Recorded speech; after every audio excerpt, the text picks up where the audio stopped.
गछरे लागिला निया बलांगीर पाटणागढ़ ब्लॉक दलपाली निकटस्थ खुंट समलेई मंदिर पाखरे थिबा गछरे निया लागिबा द्वारा डाल छिंडी पाखरे जाइथिबा 11 केवी लाइन तार उपरे पड़ी जाइथिला फଳରେ विद्युत सेवा व्याहत होइछि। खबर पाई अग्निशम बाहिनी घटनास्थल रे पहुंची नियाकू आयत्त करथिले।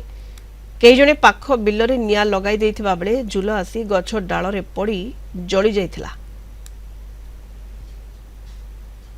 इन निया लगी समले मंदिर साइड गोटे गछ था तापर से आम फेयर वाले के फोन करूँ आसला टाइम रे गोटे गछ डालटे पड़ी 11 केवी लाइन ऊपर पड़ला तार ऊपर आउ से माने आमर खुंट समले दलपाली माने लाइन कट अच्छे दलपाली गाँ समले मंदिर पाखे गोटे गच निया लगी आउ से गज निया लगी गच पड़ी आम 11 केवी इलेक्ट्रिक उपरे पड़ी आमे पहुँचिक निया के लिभेलु।